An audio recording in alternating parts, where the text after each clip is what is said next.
네, 오늘 임직식이 있어서 어떤 말씀을 좀 물론 3 부에만 진행이 되고 1, 2 부에는 저희가 같이 아쉽게도 참여를 못 하지만 어떤 말씀을 나눌까 좀 고민을 하고 있었는데 우리 교육자들이 매일 성경 스케줄이 또 마침 이렇게 디모데 전서로 왔더라고요. 그래서 너무너무 타이밍이 '어떻게 이렇게 맞을 수 있지?'라는 생각이 좀 들었습니다.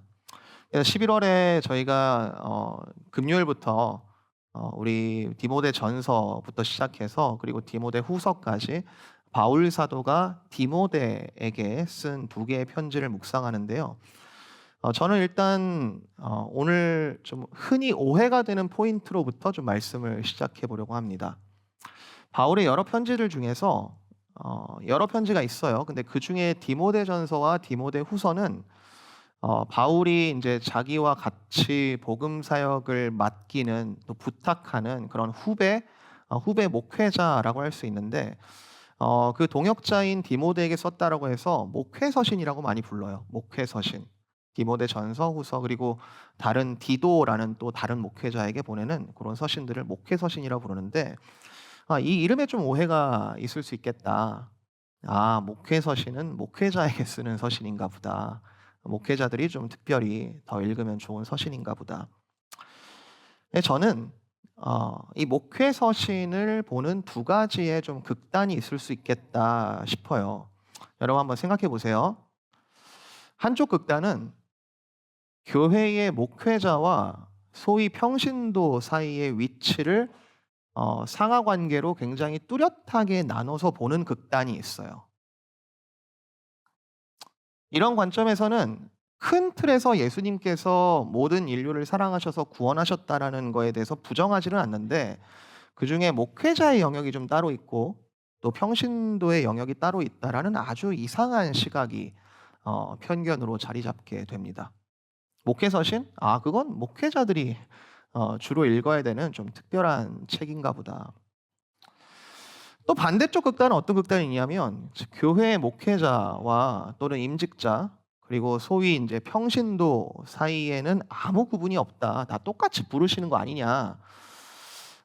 이런 극단이 있는데 이런 극단은 또 얼핏 보면은 되게 평등하게 말하는 것처럼 보이지만 물론 교회에 쓸데없는 상하 관계는 없어져야지 맞아요. 쓸데없는 상하 관계는 없애야지 말아요. 그건 맞는데 하나님께서 특별하게 부르시는 거 그러니까 이게 상하 관계가 아니라 개별성, 우리의 어떤 독특성, 이 개별성에 의해서 우리를 다르게 부르시는 모든 부르심들에 대해서도 무시하는 그런 경향을 가질 수가 있습니다.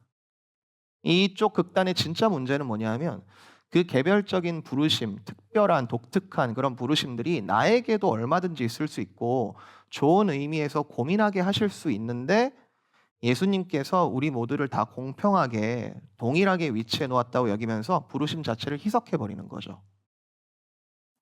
부르심. 아이 그거 예수님이 부르시지도 않았는데 어느 특정 집단이 아니 교회가 사람 필요하니까 그걸 시키려고 하는 거 아니야 혹시? 그중에 혹시 자원하게 되면은 그건 그 사람 마음이지 뭐 부르심이라는 것을 그렇게 강압적으로 이야기할 수 있는 것인가? 이렇게 되면 바울이 쓴 편지는 디모데에게 쓰는 아주 개인적인 퍼스널한 편지가 되는 거죠. 그냥 디모데한테 혹시 좀 마음을 하나님께서 주셔 가지고 자원하는 한 사람에게 그냥 개인적으로 좀 권면하는 그런 서신이 돼 버리는 거죠. 그 이상의 의미에 대해서는 알러지 반응이 있는 겁니다.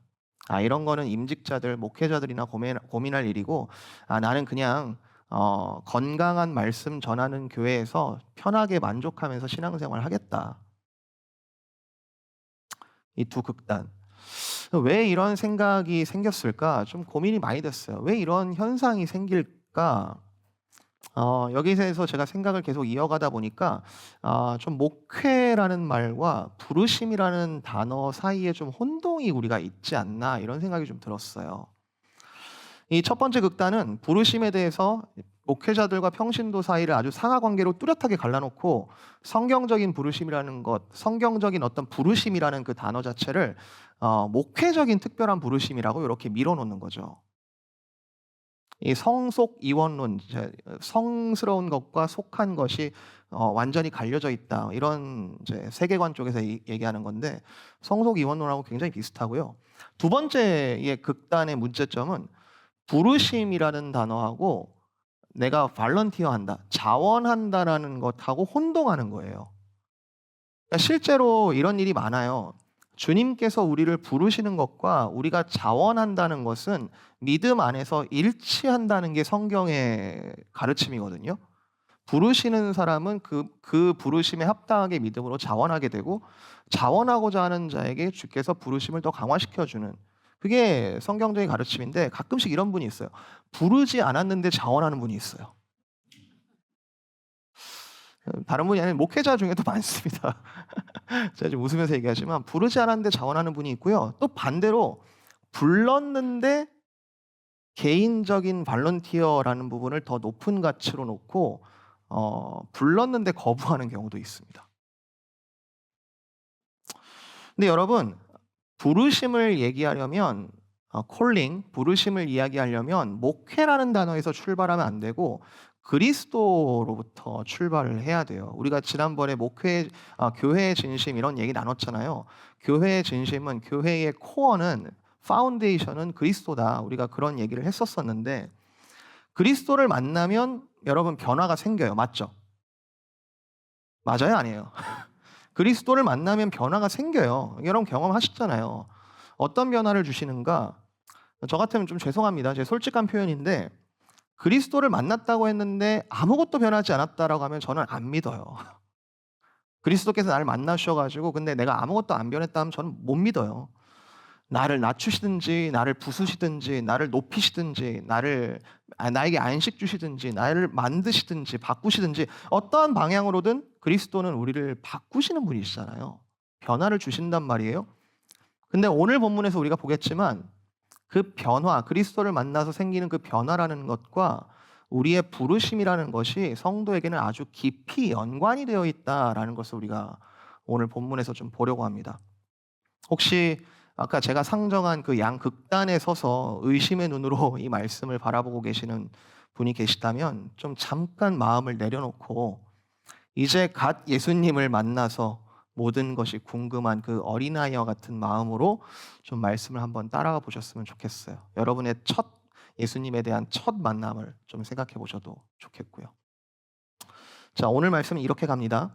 일단 바울의 표현들을 통해서 예수를 만나 생기는 변화 그리고 부르심과의 연관 관계를 제가 오늘 단어 단위로 좀 세밀하게 분석을 먼저 좀 해보겠습니다. 그리고 거기서 나온 결론을 가지고 복음이 우리를 부르시는 지점 그리고 우리의 현재 자리를 좀 재평가할 수 있는 데까지 나아갈 수 있도록 주님께 은혜를 함께 좀 구해보도록 하겠습니다. 자, 첫 번째요. 자, 그리스도를 만나면 반드시 변화가 생길 수밖에 없는데 그 변화와 부르심이 어떤 연관이 있는지 한번 말씀을 좀 뜯어볼게요. 여러분 말씀을 펴시고 여러분 좀 잘 따라와 주시기를 바랍니다. 13절부터 15절까지 쭉 볼 거예요. 자, 13절. 내가 전에는 비방자요 박해자요 폭행자였으나 도리어 긍휼을 입었다. 여러분 바울이 그리스도를 어떻게 만났는지 기억하시죠? 사도행전 9장에서 바울은 다메섹에 있는 그리스도인들을 색출하려고 잡으러 가려고 하는 중에 바울은 아무 준비 없이 예수님을 만났습니다. 제가 준비 없이 예수님을 만났다라는 뜻은 바울 자기가 예수님을 만나기 위해 아무것도 한 게 없고 아무것도 자기가 준비한 것 없이 오직 그리스도의 은혜로 예수님을 만났고 구원을 받았다라는 뜻이에요. 14절. 우리 주의 은혜가 바울이 은혜라는 단어를 쓸 때는 준비 없이 정말 전적으로 하나님께서 나를 만나 주셨다. 그런데 그 은혜라는 내용이 뭐예요? 그리스도 예수 안에 있는 믿음과 사랑과 함께.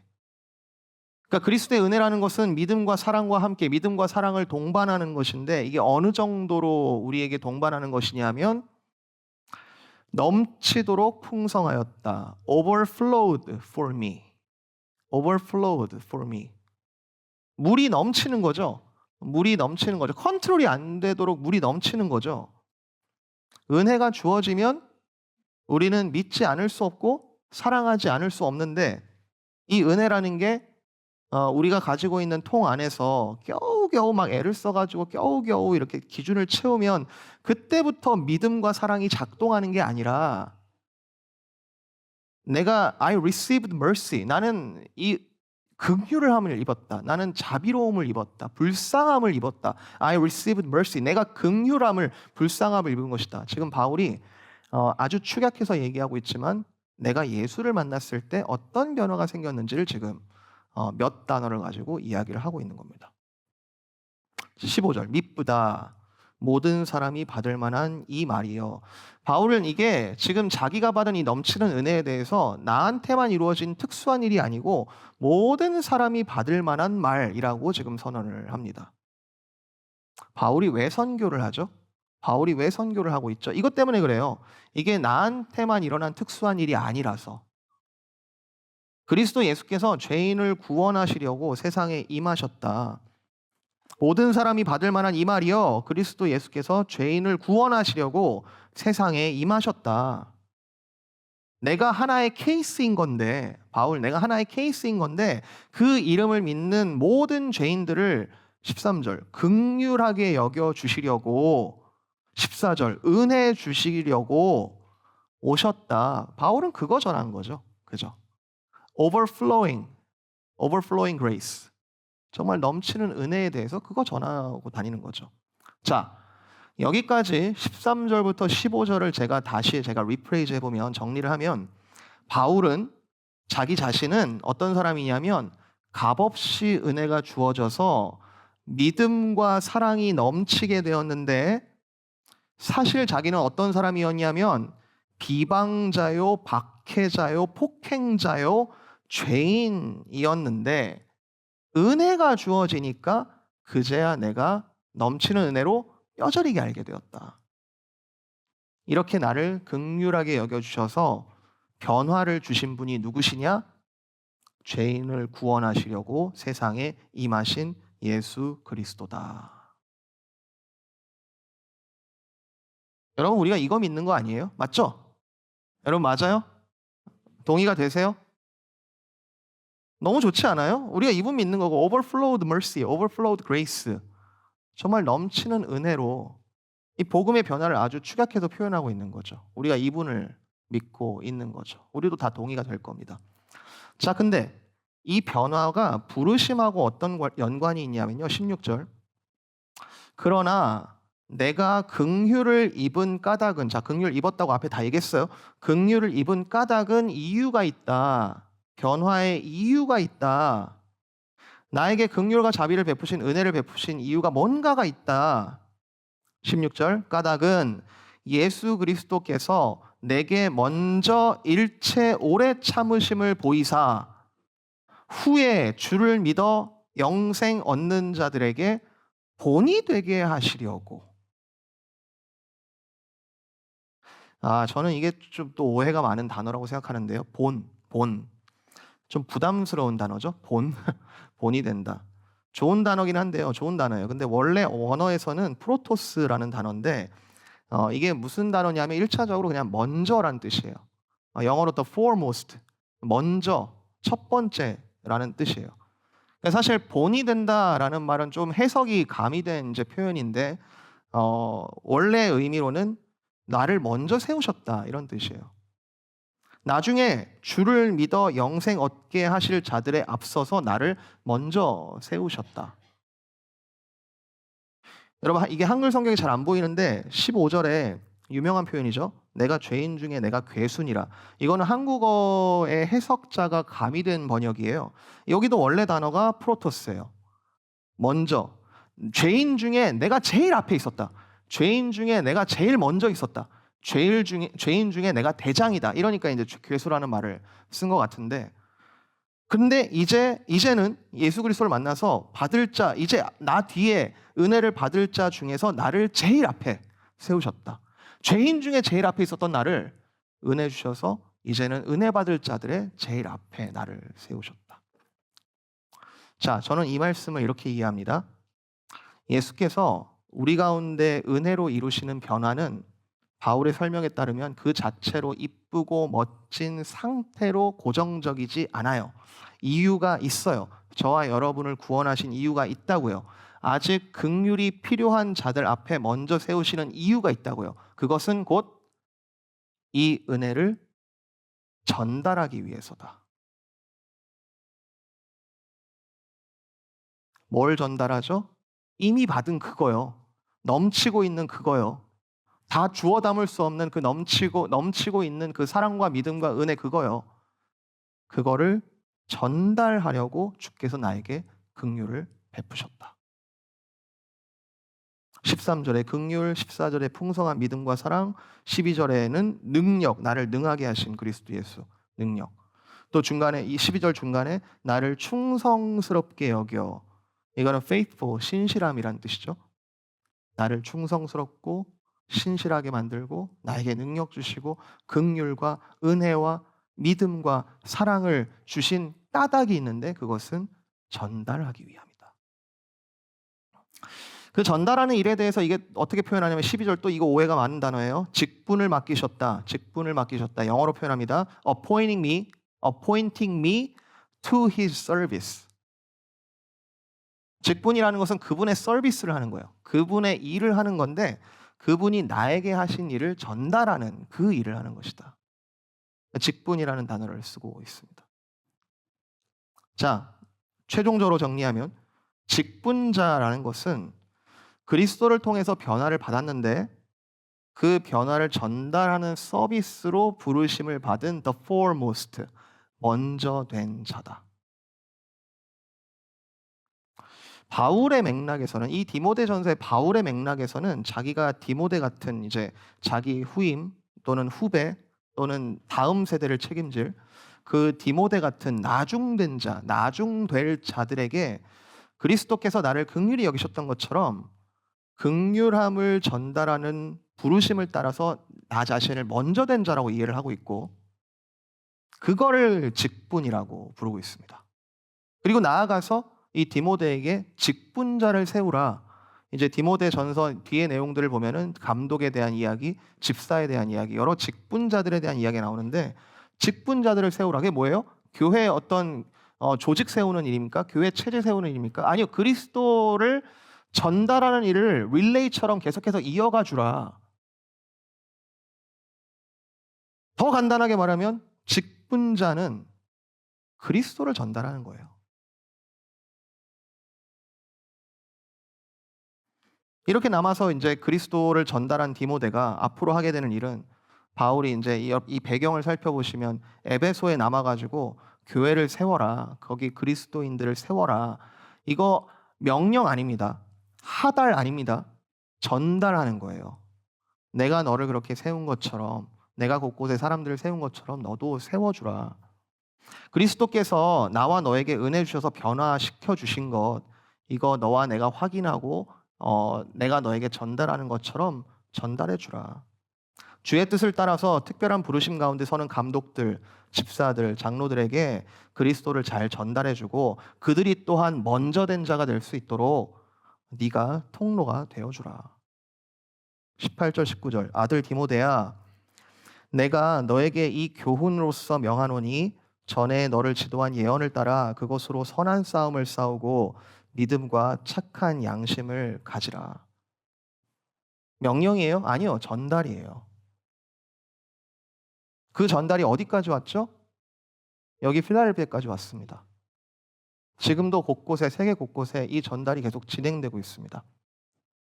바울의 한 사람의 변화와 그리스도께서 부르신 한 사람의 사도들, 한 사람의 제자들 그들이 전달자로서 증인으로서의 그 부르심, 제자로서의 부르심 그 일을 특별히 더 잘 수행하도록 주께서 은혜 주시는 특별한 부르심을 받은 직분자들 먼저 되어서 먼저 주를 따라 섬기며 먼저 헌신하고 먼저 씨앗이 되었던 하나님의 미랄이 되었던 그런 먼저 된 자들을 통하여서 우리는 전달받았고 여기까지 왔습니다.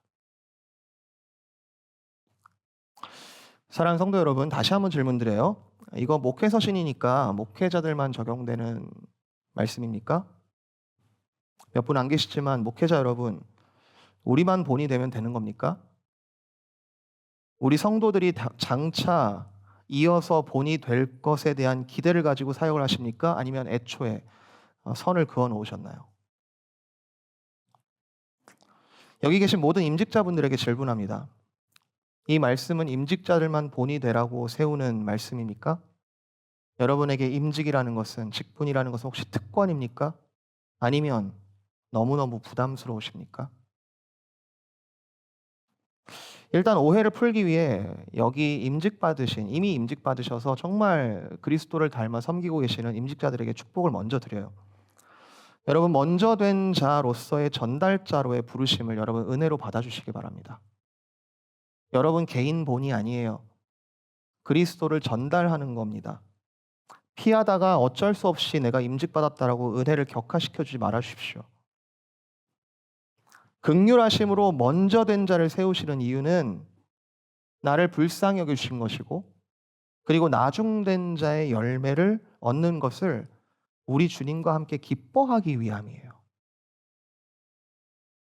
오늘 본문 이후에 이어지는 이제 먼저 된 자로서 어떤 일들을 해라 여러 가지 말씀들이 나오는데, 그 사역들은 예수님을 잘 전달하기 위해 예수님을 닮아가는 거예요.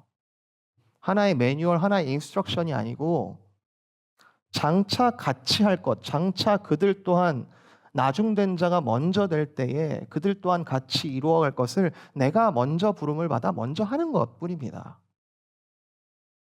먼저 된 자의 가장 큰 기쁨은 사람을 세우는 것, 사람을 얻는 것, 그리스도께로 인도하여서 같이 서는 것, 그게 가장 큰 기쁨이죠. 전달자일 뿐인데 왜 직분을 나의 명예로 여기죠? 비방자, 박해자, 폭행자였던 바울이 자신의 직분을 영광스럽게 여겨요. 감사해요. 주께 대해서 감사하고 내가 전달할 디모데 앞에서 감사해요. 근데 자기 자신에게 영광을 돌리진 않아요. 왜냐하면 전달자이기 때문에 그래요. 또는 왜 힘들다고 포기하십니까? 이게 지금 나의 본을 보여야 되는 일입니까? 전달하는 거 아닙니까? 다 위로부터 받은 것이 확실하다면 다음 주자로 경주할 사람들에게 기쁘게 이 바톤을 넘겨야 되지 않겠습니까? 임직자 여러분, 하나님께서 여러분을 실수로 세우지 않으셨어요. 여러분의 부르심에는 문제가 없습니다. 능력이 문제라면 문제일 수 있어요. overflowed mercy가 아니라 내 힘으로 본을 세워보려고 하면 그건 문제가 될 수 있어요. 하지만 여러분의 부르심에는 문제가 없습니다. 바울은 주저하지 말라고, 선한 싸움을 네가 계속해서 싸워가라고 지금 디모데에게, 다음 나중된 자에게 계속 격려하는 중이에요. 그리스도가 어떤 분이신지 다시 한번 기억하고 상기하는 중에 있습니다.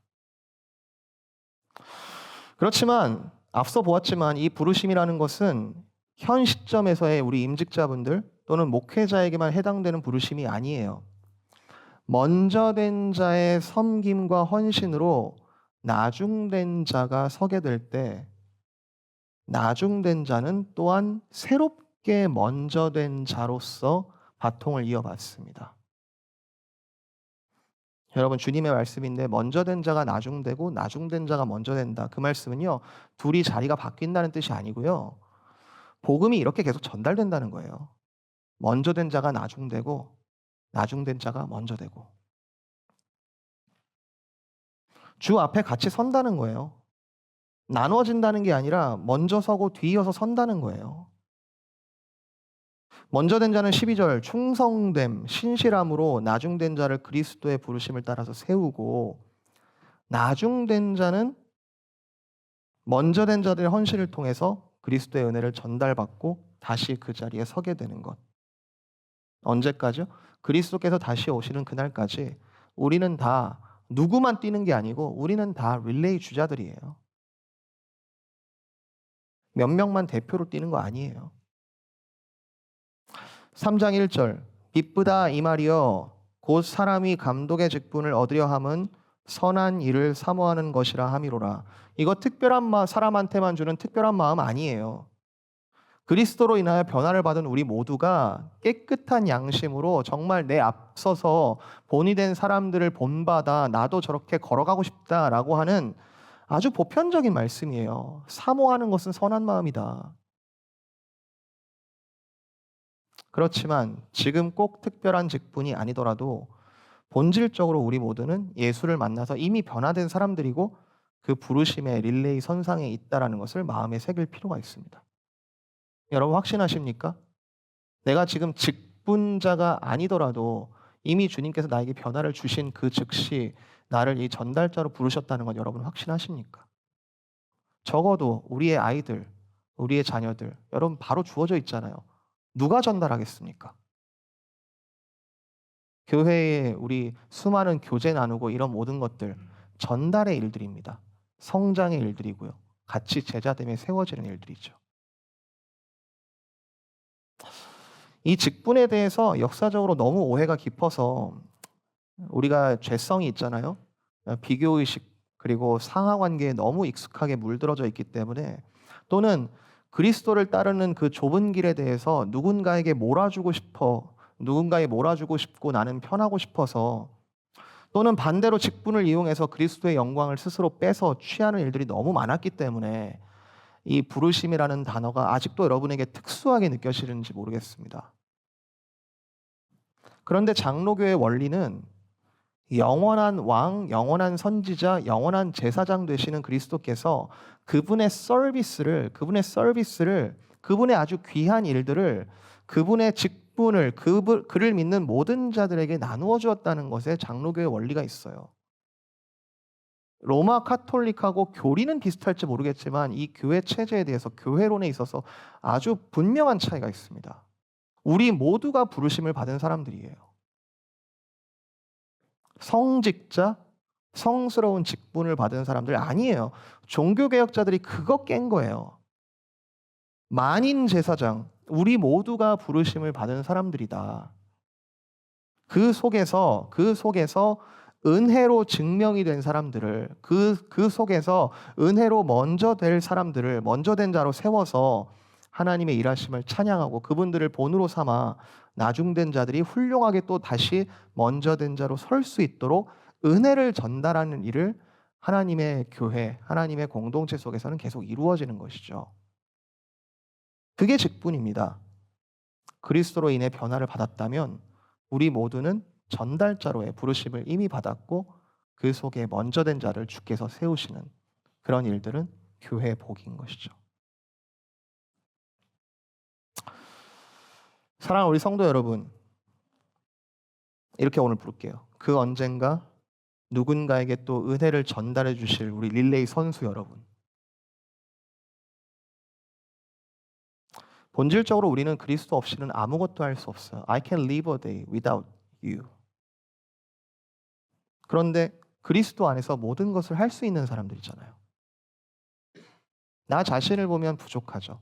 나 자신을 보면은 몸도 안 풀려 있는 것 같고 내가 달리기를 어떻게 뛰어라고 할 수 있겠죠.